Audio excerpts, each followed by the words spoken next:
Thanksgiving feast coming up today. So I'm going to show you guys how to make 2 types of corn puddings. And she's going to go play with her little puppy. Okay, go play. All right, y'all, so I love corn pudding. We had it every Thanksgiving. My grandmama would make it, and now my Aunt Ann carries on that tradition. It always makes me think of my grandmama when we have it. So I'm going to show you how to make her recipe, and I'm also going to show you how to make a corn pudding with a corn muffin mix.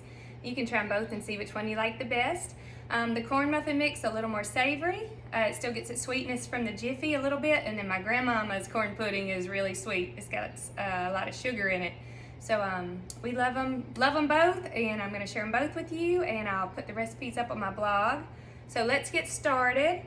The first one we're going to make is the corn muffin mix corn pudding. So I have my oven preheated to 350, and I'm just going to add all of our ingredients. Let's set this out of the way to a bowl. So Jiffy, my favorite cornbread. We're going to add this 1 box. And all right, and then you need a half a cup of melted butter, which is 1 stick. Since I'm making 2 recipes, they both call for a stick of butter, of course. So we're gonna measure out, I've already melted it, we're gonna measure out a half of a cup. And, uh-oh, let me go check on my baby. Okay, I'm back. She was jabbing her straw up there between her lip, and it was hurting her lip. So I had to tell her, don't jab your straw up your lip. All right, so we're gonna add 8 ounces of 1 cup of sour cream, and I'm using the light sour cream. You can use regular sour cream if you wish to, but I don't feel like it sacrifices any of the taste, and it's a little bit lighter. Okay, so this is what I used. All right, and then we're gonna put in 1 can of whole kernel corn, drained. So the trick for me to drain it, so I don't have to dirty a colander, I just kind of hold the lid on there and pour the liquid out. So add your can of corn. Then we're gonna add a can of cream style corn, and you don't drain this. So pour that in there. All right, and then it's optional. You can add 1 or 2 eggs or no eggs. It gives it a little lighter texture. If you don't add eggs, it'll even be more pudding-like, but I'm gonna add 1 egg and stir this around. And it's so simple. This is great to take to an event that you have, a potluck. Everybody loves it. It's easy to make. You can go ahead and stir it the night before and put it in your baking dish and then cover and refrigerate it. Then take it out of the fridge in the morning and bake it. It may take a little longer to bake though because it's cold. So just stir this around really good. Get it all incorporated. And I want to hear from you guys. Do you guys ever make corn pudding or corn casserole, or do you call it spoon bread or a corn souffle? Do you call it, I think I've even heard of scalloped corn. So let me guys know what you make, and if you make a corn dish like this. Okay, so if I wasn't making 2 corn casserole dishes, I would have doubled this recipe and bake this in a 9x13. But since I'm making 2, I'm just going to put it in an 8x8. Spray your pan with some Pam. And just pour this in your, turn it this way for you, pour this in your baking dish.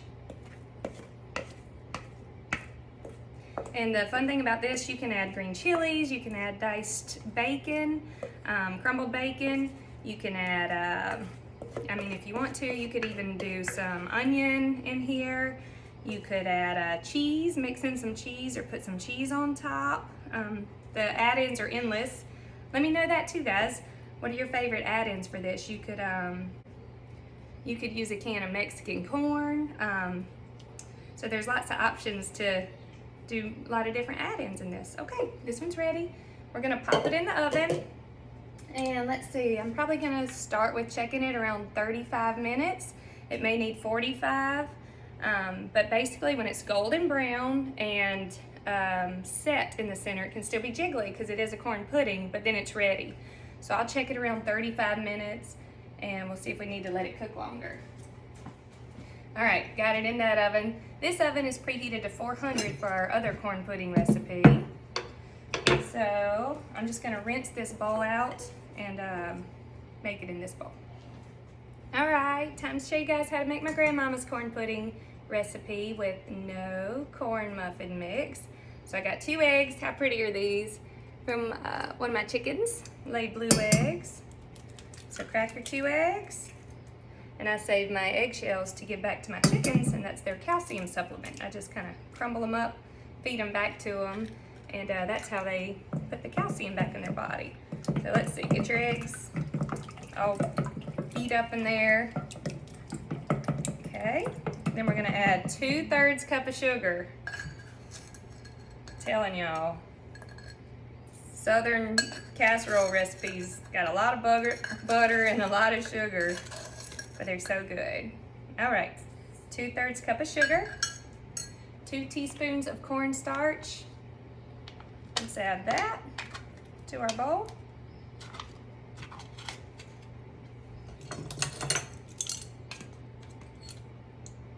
One,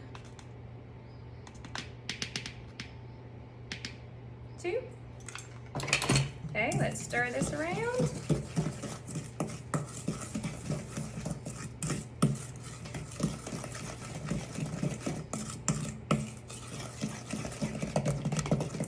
Okay, we're gonna add a can of cream style corn.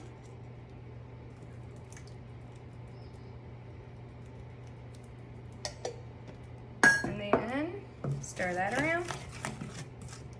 And I like my corn to have a little more crunch, so I'm actually going to add a can of whole kernel corn again. I'm gonna drain it, so let me get my can opener.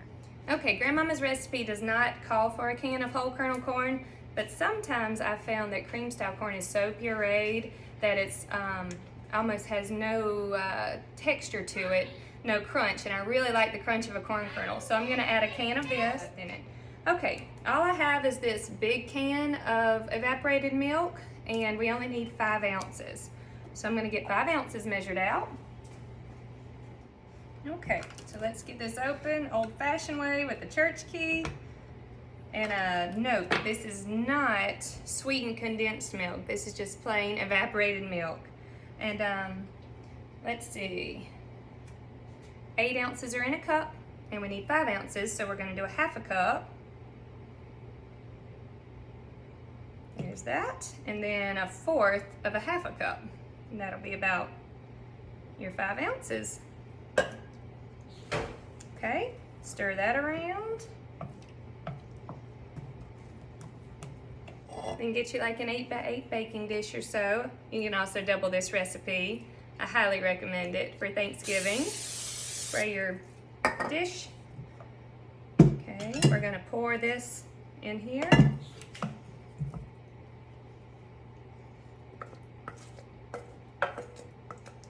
Then we are going to pour your 1/2 cup, so a stick of melted butter. We're just going to pour it over the top. Okay, and then we're going to bake this at 400 for 45 minutes to an hour. So let's get this in the oven. Look how pretty the fog is out over the ranch this morning. Our leaves are starting to change. There's our bowls. There's a tree. Tree. Hey, Roscoe. That's Roscoe Brown. Crazy guinea birds. What are you and Humphrey sharing? Some pear? I'll give him. Will he run out of water? Yeah. And you're getting him some more? Yeah. Thank you. There's Blue Dog and Jack Jack. Jack Jack's not quite a fan yet. Oh goodness, okay. Good job, Oakley. Thank you for helping. Here, I'll help you, okay? I'll show you how to do it so it doesn't splash you. Is it fun to turn it on really high? Watch out! Put it back in! Whoa, here. You're silly. Okay, turn it off. All All right, 35 minutes on the corn muffin one, and it needs a little longer. I want it to be more golden brown. So let's try 10 more minutes. All right, it's been 45 minutes and it looks perfect. So let's get this one out of the oven. All right, this one's ready. Now we're just waiting on the other one.